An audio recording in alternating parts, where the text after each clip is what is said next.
Gusto ko maging isang iskulin na level pagdating ng panahon. So kung mag-i-stay ako dun sa hindi maayos or hindi kayang mag-sustain ng pamatagalan, so walang mangyayari. Sabi nga nung kaibigan natin, sabi ko, boss, dami niyo panalo, laging champion. Ang sagot niya, syempre, laging sumasali. So may talo din. Pero pag lagi ka sumasali, pag nakuha mo yung isang maganda na yun, kasi master, iba yung level nung marketing, nung farm, tsaka backyard. Sa totoo lang, sa mentality ng mga buyer. Iba yung presyo. Pag sinabi mo pa, kahit pa imported pa yan, pag backyard ka lang, maliit talaga tingin sa'yo. Hindi naman minamaliit data. I mean, yung projection ko in business term. So, nag-farm ako, nag-race ako. Hindi kasi ako nag-i-imagine, master, nang hindi pwede mangyari. So, kunwari, kung alam kong magkakaproblema tayo sa patuka, di ba, mag-expand tayo ng manukan. So, kung isipin mo, master, yung 300 heads na manok, masyadong magastos sa patuka. So, in business term, dapat maghanap ako ng paraan kung paano ko ma-avoid yung problema na yun. So, nagpahulugan tayo. Of all the sweaters, bakit Raptor yung napili mo? Actually, master, hindi yan personal selection. It's about business selection. Kasi yung 5K, masyado na siyang sikat. Yung Golden Boy, masyado na siyang sikat. So, sa isip-isip ko, master, kung ikaw 10 years breeder, ako 3 years breeder, tapos may buyer na dumating, ang hinahanap Golden Boy or 5K, saan ba siya dapat bumili? So, doon sa mas experience na. Kasi sa akin, master, ang tao na kaya bumili ng 15K, kaya niyan mag-stretch hanggang 25. So, kung 25 sa'yo, 15 sa akin, Golden Boy, saan ka ba bibili? Doon ka na sa experience talaga. Nagsimula sa backyard, simple ang pangarap, isang dasal, sana'y umangat. Ginapang sinika, bawat araw walang shortcut. Birada master ngayong kwento ng pag-angat. Hindi madali, pero tibay ng puso. Sa bawat laban, mas lalo pang tumutubo. From small beginnings, ngayon abot kamay. Kayod pa more, yan ang paraan bro today. Birada master, kayod pa more. Game fire, lagi on fire. From backyard to an open door. Pangarap abot kamay, tuloy lang bro. Birada master, tiwala lang kaya mo to.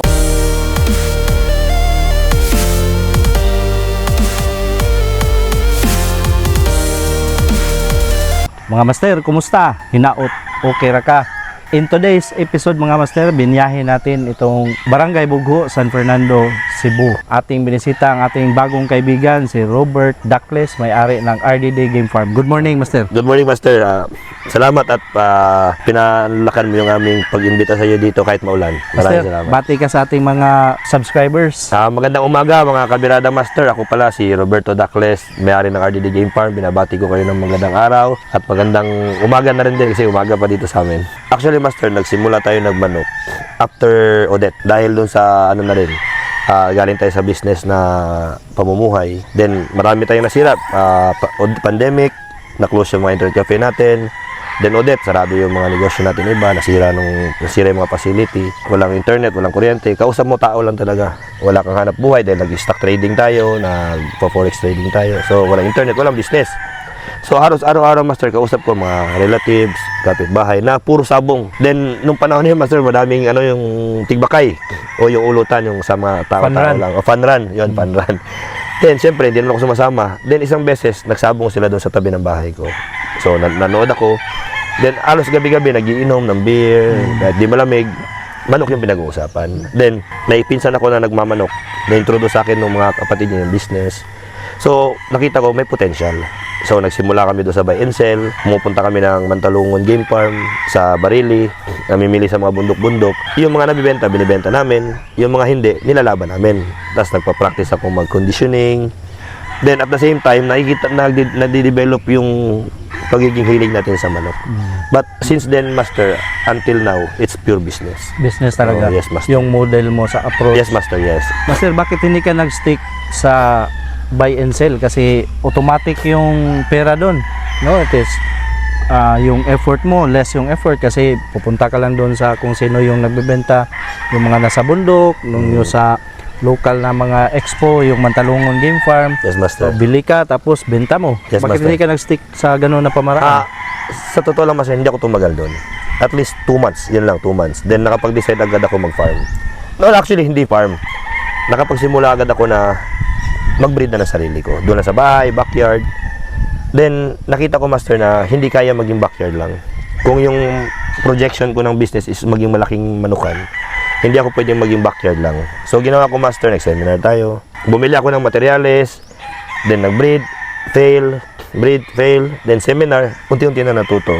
Then nakita ko, master, na ang pagiging backyard, hindi kayang suportahan kung ano yung gusto kong gawin. So ginawa ko, master, hindi pa dumami yung manok ko. Talagang risk. Naghanap ako ng area na pwede ako makapag-farm. So yun, nakita ko yung area malapit sa amin, nakapag-start ako, 100 heads na manok, may range sa sarili, may gradas. So doon nagsimula lahat. Kasi, master, iba yung level nung marketing, nung farm, tsaka backyard.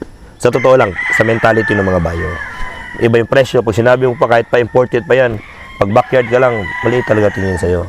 Hindi naman minamaliit data. I mean, yung projection ko in business term. So, nag-farm ako, nag-raise ako. Kahit alam ko na hindi pa ako ganun marunong, hindi pa ako ganun kalaki. So, nag-take risk ako na, sige, farm tayo kasi gusto ko ganito, gusto ko ganun. Then, nung pagdating ko ng farm master, nakita ko na naman na hindi pa pala enough yung pagiging farm mismo. Nandun na naman yung facilities, nandun na naman yung area, nandun na naman yung range. Then nandun na naman makikita mo kung sino ba talaga yung nasa likod mo. So maraming factor, master, in business side. So doon, nawala ako doon sa pamimili ng manok kasi mas gusto ko, master, kung may pangarap tayo, sa akin lang, master, standard ko, pwede magbanggit ng pangalan. Gusto ko maging isang iskulin na level pagdating ng panahon. So kung mag-i-stay ako doon sa hindi maayos or hindi kayang mag-sustain ng pamatagalan, so walang mangyayari.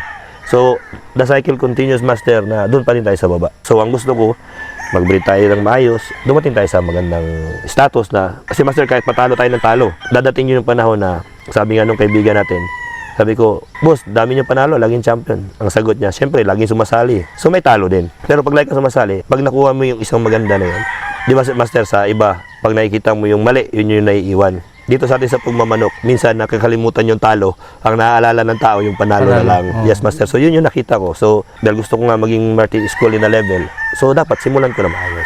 So dumating ako dito kahit napakalayo, sinira ko yung farm ko, tinanggal ko yung mga bakod, sinira yung gradas.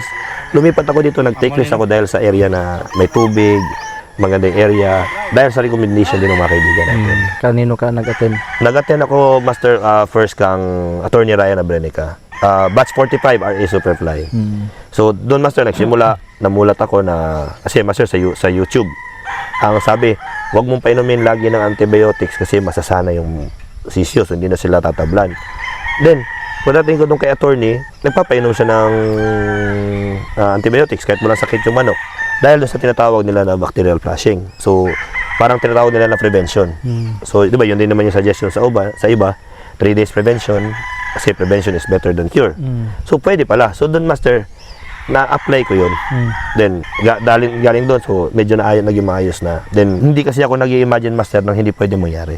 So, kunwari, kung alam kong magkakaproblema tayo sa patuka, di ba, mag-expand tayo ng manukan. So, kung isipin mo, master, yung 300 heads na manok, masyadong magastos sa patuka. In business term, dapat maghanap ako ng paraan kung paano ko ma-avoid yung problema na yun. So, nagpahulugan tayo. Kasi 6 months pa lang, master, 7 months, release na. Then, hindi tatagal yung manok sa cording natin. Out, master. So, last year, master, nakaproduce tayo ng 200, pero 100 lang yung cording natin. Kasi, yung cycle. Kasi, master, yung tao, yung mahirap talaga iwasan na magka-problema kasi may tao na alis, may tao na talagang hindi bagay sa atin. Pero doon niya sa maayos na materyales. Then, syempre, yung mga tao na nakapalibot sa atin, na napasok tayo sa mundo ni Boss Winley de la Puente, Oxky BDF, malaki pala salamat ko dyan, master. Dahil kung hindi dahil sa grupo na yan, para silang naging escalator dun sa hagdanan ko. Mabilis masyado yung angat ko dahil sa kanila. Kasi kung nasan ako ngayon, master, na kay Boss Dongdong Ong tayo ng Aminik. Kasi kung hindi nila nakita yung break na binigay ni Boss Winley sa atin, Hindi ka mapapansin. Ting Jeric, hindi natin makakalimutan yan, lagi ako lumalaban. So nakikita ni Boss DDO na, okay, yung gulaw yung manok nila, may kilo sila, nananalo sila. So, nung nag-approach ako kay Boss DDO, hindi na ganun kahirap. Kasi nakikita niya na. Master, sabi nila, experience is the best teacher. Do you agree? Yes, master. Experience. Experience talaga. Kasi, pag hindi mo nadaanan, master, Hindi ka matuto. hindi ka matututo. Kasi, kahit paano sabihin mo sa akin na, RDD, ganun, gawin mo yan. As long na hindi ko yan ma-prove sa sarili ko, hindi ko gagawin yan. Kasi, sa akin niya, master, sa parenting pa lang, di ba? Kahit anong sabihin mo sa anak mo, pag hindi nila nadaanan, hindi nila talaga mapapasok sa utok nila. So, para sa akin, master, experience. Then, mas better na din yung may tao na mag-guide sa atin. Kasi, yung mag-guide sa atin, master, ma-avoid natin yung mga conflict, yung mga problema. So, isipin mo, master, kung walang nag-guide sa akin si Roland Pigalan, mananari ni Boss Winnie, si Dodong, siya yung nag-guide sa akin. Kung hindi niya ako ginaid, master, kung hindi ako nakinig sa kanya, hindi ako dadating dito ngayon. Paano mo na-correct yun, master? Yung problema sa tuhod, malaking tuhod. Area, master. Area. Ang sabi sa akin kasi na, kaya ganun, kahit si Sir Mongkoy, yun din yung sabi niya, kaya malaki tuhod ng manok mo dahil sa pagtalon niya, may bato. So, parang mas always siya nakabend, ganun. Yun yung tuloy sa akin. So, ngayon, master, nakikita yung mga manok ko, hindi na ganun. Nung simula dumating ako sa area na to. Si Mongkoy, tsaka si, Dodong. Sila talaga. I-caution nila, no? Ang kanilang paa kasi masakit. Yes, master, pag tumama daw sa bato. Oh. Based lang yun sa kanila, master. So, yun din yung sinasabi ko. Master, nagkasabayan tayo doon sa sa healing area. Marunong ka rin pala magtari, no? Bago lang, master. Oo. Ang nagturo din sa atin, master, yung mananari pa din yan, ni Boss Winley. Kasi ang words niya dyan, master, exact words niya dyan, dapat kang matutong magtari. Kahit ako pa yung magtari ng manok mo. Kasi kung may schedule ka or busy ako, tapos nagkasabay, sinong mananari mo? Ngayon, master, dahil dun sa turo niya na yun, siya nagturo sa akin. So, pag sarili kong entry, siya magtatari. Ngayon, master, nandito tayo sa Aminitin Kalahuan. So, conflict of interest. Kasi OXCBDF siya, magkalaban yan minsan. So, naging perks yung natuto ko magtari. Kasi ngayon, master, ako na nagtatari ng manok. Kasabayan niya tayo doon sa yes, master. healing area sa Galera. Marami din tayong kaibigan, master. Si Arnold de la Cruz. Nabigyan tayo ng pointers paano magtari ng manok. Dahil din yan sa OXCBDF. Kasi nandun si Boss Arnold So, ngayon tayo. Ngayon, breeding season, tapos dito sa Cebu, kahit February na, ito, maulan pa rin. Yes, master. Marami yung production mo. Ano yung prinsipyo mo pagdating sa brooding at saka ranging ng mga sisiw? Sa akin, master, diretso na ako, brother. Pero yung ginawa ko ngayon, master, may ginawa kong new na step by step. Di ba? Most likely, brother, then barn, ranging. So, ginawa ko ngayon, master, barn, nilagyan ko na ng brooder sa loob. Pero yung brooder, wala siya screen. 3 days na sila doon. Manila paper or dyaryo. Then after 3 days, lagyan ko na sila ng kugon or yung mga green na yung mga damo. Konti lang until masanay sila. Pag natutulog na sila doon, after 5 days, buksan ko na yung brooder. Yung brooder sa sahig lang, sa loob pa rin ng barn. So sa loob ng barn, may damo pa din. Paikot-ikot lang sila doon until 3 weeks. Pag 3 weeks, palabasin ko na sila ng barn. So, at yung age, master, hindi na sila iba yung surrounding nila. So, kasi master, di ba, nakapansin ko kasi sa manok, kahit pa sa malalaking manok, pag nag-iba yung surrounding nila, nagkakasakit sila. Kasi stress. Di ba, from Bacolod to Cebu yung manok, nasasakit. So, sa sisiyo, ganun din. Pag binago mo yung environment nila, mas lalo silang na-stress. Area, same lang. Yung panahon, same lang. So, hindi na yung sa baba, sa bahay, tas bundok. Kasi nakikita ko, master, may diferensya talaga. So, yung isang barn mo na may brooder, after ilang days magstay yung first batch doon? 3 weeks. 3 weeks. Tapos, alis mo, transfer mo sa ibang barn? Sa barn, tapos, yung bagong pisa na naman, gano'n na yung gagawin mo? Yes, master. Diretso sa brooder, tapos, baba after 3 days doon sa lupa na may litter. May kugon. Bakit kugon yung litter mo? Bakit hindi rice hull? Bakit wood shavings? Sa master, availability. Kasi master, nag rice hull tayo, may competition. May kompetensya talaga. So, mas better, master, kung ano yung available. Then, sa rice hull din, master, may nakita akong bad effect sa CCU. Minsan, sumasakit yung mata nila, so kinakamot nila. Although, hindi siya contagious, hindi siya nakakaawa sa iba, pero nakakaawa pa rin yung CCU. So, nagtry ako magkugon, okay naman siya, master, sa at least maximum 2 days. 2 days. Then, hindi ganun kakapal, at least makikita pa din yung lupa. Para sa akin, master, masalo mo lang yung talagang yung dumi nila. Then, walisin. Yun lang, tas palit na naman, walisin, palit na naman. Kahit hindi masyadong makapal yung litter, okay lang. Basta importante yung pagiging malinis, tsaka dry. Yes, master. Kasi, di ba, yung ipot nila, at least hindi lang siya sa lupa na magstay lagi araw-araw. Tapos walis, tapos bago bagutan, disinfect, tapos palit na naman. Then, yung kugon, wala kang binabayaran. Wala problema. Available lang sa area. Problema. Nandito lang sa area, ang daming kugon dito sa bundok. Malaki pala yung contribution, no, pag hands-on yung yes, master. Mas maganda talaga, master, kasi master, isipin mo, Yung tao mo kayang magduyan dyan, makatulog ng 4 hours. Pero tayong may-ari, hindi natin kaya makatulog ng 4 hours. 30 minutes, 1 hour, gising agad. Uy, yung tubig baka mainitan. Yun yung experience ko, Master. Lipat yung tubig. Yung tubig, tingnan mo, kahit Master, testigo yan sila, kahit ako yung nandito minsan. Master, marami ka na ngayong mga nagfi-finance sa'yo ba? Yes, Master. Sino-sino Awa ng Diyos. nga? Si DDO for one. Sa awa ng Diyos, Master, nagsimula tayo kay Boss Winley. Yun yung nag-open ng pinto talaga sa atin. Galing din yun sa pag-endorse ng handler, ng mananari niya. Sa awa ng Diyos, Master, maganda yung score. Siyempre, Master, social media, may PR. So, may lumalaban tayo na sarili natin, 3 wins, 2 wins. Nanalo naman. Then after kang Boss Winley, ito si Hector Ching. Sa Empire na entry. So, pinasti siya sa atin, okay naman yung score. Then after that, si King Jeric, 888 na sa Dalagit. Maganda din yung score natin. Then, pag stop namin ka King Jeric, nag-approach kami kang DDO sa amin. Then, ayun, doon na kami lagi lumalaban. Last 2025, halos lahat ng laban namin kang DDO. Nag-out ka pa rin, Master. Exclusive ka naman ngayon kay DDO. Maramihan yan kung kumuha eh. Daming palit laban niya. Ang deal namin, Master, is bawal ako magbenta ng battle stag sa labas. So, yung deal namin is exclusive lang na battle stag dito. Pag yung hindi mabenta, pwede ko ilaban. Pag hindi nasama sa fight, hindi na selection sa mga tao niya. Kasi may tao din siya nakukuha. Sila pipili. Pipili din yung iba niyang handler. Kasi marami siyang kailangan na manok. Kasi ang request ko lang, sabi ko, boss, baka pwede ako makapili una. Then, pupili ko una, pasok yung mga handler niya.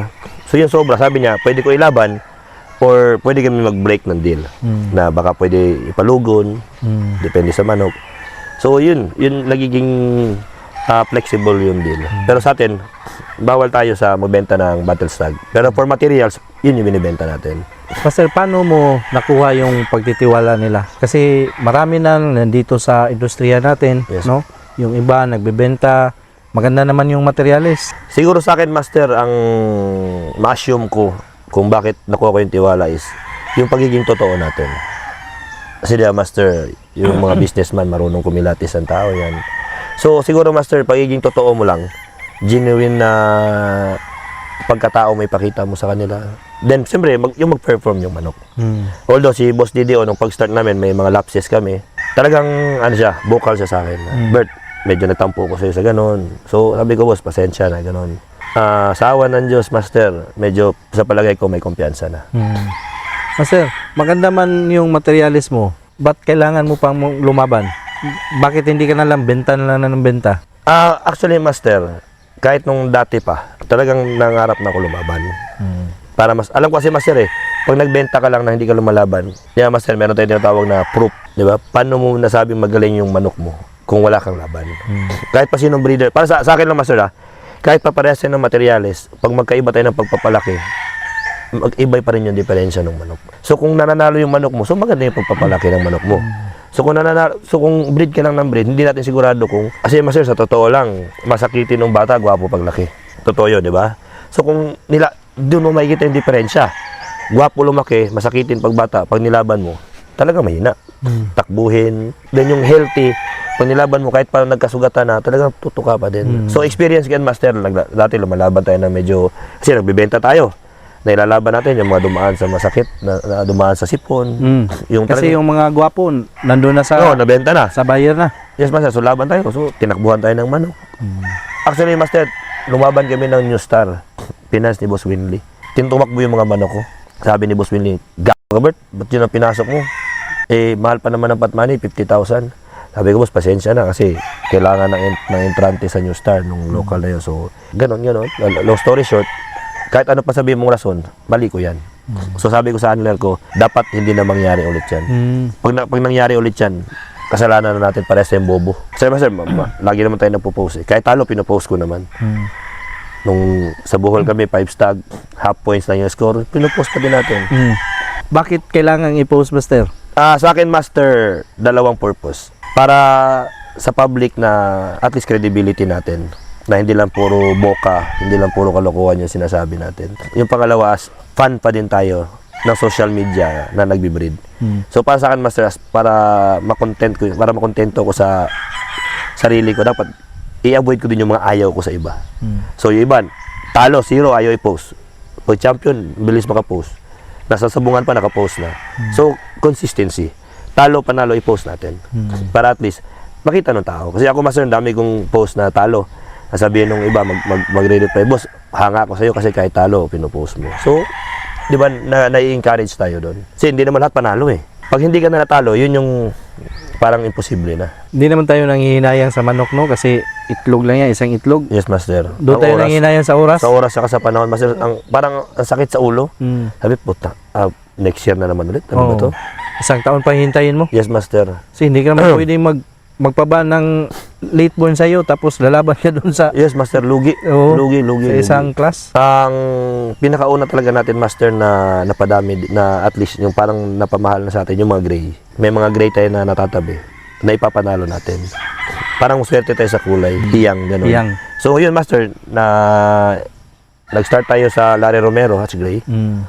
Then, na-develop natin, sinaulo natin ng Gilmore. Until now, yun pa din. Saan galing yung Gilmore mo, master? Yung Gilmore natin, master, galing yan kang Carol Smith. Yun yung pinaka-first import natin talaga. Yung talagang tayo na mismo yung nag-order. Oo. Saan yan, kang Carol Smith, nag-order tayo ng pair. Ako ba, personally, hindi talaga ako mahilig sa Gilmore kasi based on my experience, yung mga Gilmore, mainitin yung ulo, Yes, master, ano, mahilig manuka. Ganon ba yung Gilmore mo dito? Sa akin, master, hindi. Pero yung ano niya, yung characteristic niya is talagang sobrang init ng ulo niya. Paglapag mo pa lang, talagang tatakbuhin niya yung manok. Papalo siya agad ng papalo. Walang utak, palo lang ng palo. Basta ang, di ba, master, meron iba yung calculative na manok. Siya hindi. Kung saan nakatayo yung manok, doon yung palo niya. Ginawa ko, master, character niya, then yung characteristic ng gray natin na mahilig umiwas, tas maganda mag-vertical. Pero kulang siya sa parang gigil, yung gray natin. So, krinos ko sila. Awa ng Diyos, master, maganda yung record. Yung sweater natin, master, Raptor. Raptor sweater. Raptor sweater kasi Of all the sweaters, bakit Raptor yung napili mo? actually, master, hindi yan personal selection. It's about business selection. Kasi yung 5K, masyado na siyang sikat. Yung Golden Boy, masyado na siyang sikat. So, sa isip-isip ko, master, kung ikaw 10 years breeder, ako 3 years breeder, tas may buyer na dumating, ang hinahanap Golden Boy or 5K, saan ba siya dapat bumili? So, dun sa mas experience na. Kasi sa akin, master, ang tao na kaya bumili ng 15K, kaya niyan mag-stretch hanggang 25. So, kung 25 sa'yo, 15 sa akin, Golden Boy, saan ka ba bibili? Doon ka na sa experience talaga. So, ginawa ko, master, naghanap ako ng reliable din na source na hindi masyadong ganun kalaki yung market dito sa Pilipinas, which is Raptor sweater. Kasi Red Game Farm, Golden Boy 5K, EJ Golden Boy 5K. So marami na dito sa Cebu. So sabi ko, tara, subukan ko yung Raptor. So actually, master, kung idaan natin sa personal choice, Golden Boy ako. Pero dahil sa business side, gusto ko din i-develop yung Raptor, which is sa awa ng Diyos, master, na nanalo sa akin. Last year, master, nag-cross ako ng Raptor sweater to Larry Romero Hatch Gray. Sa big event sa Kalahuan, 6 tags. Ang nanalo 3. Isa lang yung natalo para champion. Din yung talo, master, hindi pa siya talo talaga na makasulti ka sa pangit ng laro. Maganda yung result. Mga available mo dito, straight Raptor. Sa akin, master, ang nangyari dyan, being honest lang sa mga buyers natin, hindi talaga sila yung brother to brother, ano. Ang ginagawa ko, master, anak. Papa. Back to papa tayo. Then, siyempre, may mga anak-anak na, nagiging tito-tita na. So, so nagiging pure pa din sila, pero maliit lang na portion yung breed natin sa materyales. Sa akin, master, nakikita ko yung pagiging bansot dahil sa talo sila sa pagkain. Makikita ko, master, lalagyan ko ng leg band yung mga pure pagdating ng mga 1 month, lagay ko sa range. Makikita mo sila yung mga talagang cross nandun sa tukaan. Nakikita mo yung mga may leg band, ikot ng ikot. Ikot ng ikot, pag tinuka, takbo, pag tinakbo, takbo. So, may talaga, may differences. Kulang sila sa tapang. Yes, master. So, sabi ko sa tao ko, sige, mag-breed tayo, pero konti lang, ilagay natin sa ibang lugar. At least, pag dating ng 2 months, nakabukod na, ibukod ko sila ng range. Kahit maliit lang yung range nila, kasi hindi naman sila kailangan maging magaling talaga eh. Ang kailangan natin, makontin lang natin na healthy sila. Kasi yung bloodline. Yes, master. Yung range mo, malakihan ba? Maliit lang, master. Siguro, itong ginamit ko ngayon sa 600 heads na CCU, is mga ano lang siguro yan, 2,000 square meter. Kasi yung base ko dyan, master, is hindi naman lalaki yung 600 na yan. Ang matitira dyan is 100 heads na lalaki. Yung target mo. Yes, master. Kasi yan ang target ko. Kasi kahit paano ang target mo ng marami, at least bigyan mo ng high quality, master, na pag nakita mo matamlay, kuha agad. Di ba? Pag matamlay, wag mo na ibalik sa range. Pag ginamot mo 3 days, 2 days, matamlay pa rin, desisyonan mo na. Then yung maraming panalo sa atin, yung bulik or dome. But nilas ko to, master, kasi ito talaga yung paborito kong bloodline. Roundhead. Roundhead. Mas gusto ko yung manok, master, umiiwas. Anong klaseng roundhead? Nag-start ako, master, nung 5 years ago breeding na siya. sa pinsan ko. So, yung mga ano niya, LDT line. So, actually, master, kasalanan ng handler niya. Ang nabigay nila sa akin yung broodcock. Yung sabi ng pinsan ko, gago kayo, ba't yun yung nabigay nyo kay Bert? So, yung broodcock, inalagaan ko. Then, kumuha ako ng ibang broodcock, binigyan niya ako ng esculin. So, yun yung na-mix ko, master. Ang nangyari sa esculin, masyadong malaki. And masyadong matagal tumapang. Yun ba, may interview din siya na matagal tumapang nga daw yung mga esculin. So, yun yung nangyari sa akin. So, medyo inalis ko na. So, yun yung master. Bulik, then yung talagang pinaka-paborito ko, roundhead. So, ngayon, master, dahil nagsimula tayo mag-roundhead, may sarili na tayong roundhead ngayon. Yung sa atin na talaga mismo. Gumawa ka ng sarili mo. Yes, master. Yung Boston natin, na-develop na to. Na-develop natin yun, galing din sa mga breeding. So, yung LDT na lalaki, kinos ko siya sa esculin na babae. Then yung line, master, nananalo. So, ginawa ko, master, matagal nga tumapan yung esculin, yung LDT maliliit. Then, hindi sila ganun ka-gwapo tingnan talaga. Hindi sila light, hindi sila ano. Meron ako nakuha, master, kang Koja na Paul Morris. Then, na-monitor ko sa breeding ni Paul Morris, master. Masyado silang mga manhit, matatapang. Then, last year, may na-develop kami na hindi matatapang. Then, sa 3 years na pagbibreed, master, nakita namin lahat ng anak ng Paul Morris. Maganda yung katawan. Talagang maganda yung buto, maganda yung katawan. Maliit sila tingnan pero ang ganda ng buto. So, ginawa ko, krinos ko sa mga babae na LDT esculin. Ito yung result. Nakita ko na yung talagang manok na gusto ko. Nagbe-break, maganda tumapon ng paa, din umiiwas. Nasa high altitude ka. Yes, master. Paano yung pagbiyahe nyo pala doon mismo sa Sa laban. Dati, master, madaling araw. Ngayon, ginagawa namin gabi. Nakakuha kami ng tip doon sa handler ni Boss Winley, si Jomar sa Davao. Bumabiyahe siya gabi na. Pagtapos niya pakainin yung manok, tapos matunawan, binabiyahe niya na. So, yun yung ginagawa din namin. Ano yung konsepto doon? Bakit doon kayo bumabiyahe gabi? For me, master, is yung manok less stress siya sa madaling araw. Then, di ba sabi nga nila, marami nasisirang manok dahil sa gutom. Pag madaling araw mo binahe, gutom yung manok. Lalo sa stag, masyado silang fragile. So, minsan nananakot, yung parang ayaw mong laban. Nangangayaw. So, ngayon mas ginawa namin, gabi kami bumabiyahe. Which is nakikita namin na mas maganda yung nangyayari kasi pagdating sa umaga, lakas kumain ng manok. Kasi well rested sila. So, diretso na ang tulog nila, no? Yes, master. Dating kami ng, like example, Galera de Mandaue. Alas kami dito, 9:30. Dating kami doon, 11 or to 11:30, ganun. Hindi na namin nililimber yung manok, diretso na spalding. Then tulog na sila. Breakfast na lang Ano na lang, alas 6, alas 5:30, alas 6. before ang breakfast. Before breakfast. Monitor namin yung ipot. Yun na lang, tapos nakikita namin mas maganda yung condition nila, madalang sila masira. Paano nyo nami-maintain yung moisture galing bundok? Ano, master? Nag-aircon ka lang kami yan. Nag-aircon na kami sa ano. Then, Sasakyan, aircon din. yes, sa sasakyan, aircon din kami. Hindi na namin tinatabunan. Ang amin, monitoring na lang talaga sa, ano master, di ba, pag sa umaga, kaya mo mag-adjust. Di ba, pag, example, sa tao ko, sabi niya sir, masyadong mataba, masyadong basa. So, ginagawa niya, nilalakasan niya yung aircon.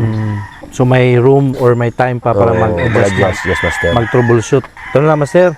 Ano yung pinaka-advise mo sa mga gusto ring pumasok sa hiling natin o yung nangangarap na magkaroon din ng farm and balang araw may magtiwala din sa kanila, i-finance din sila? Yes, master. Ang suggestion ko lang siguro, master, para sa akin lang from experience is take risk.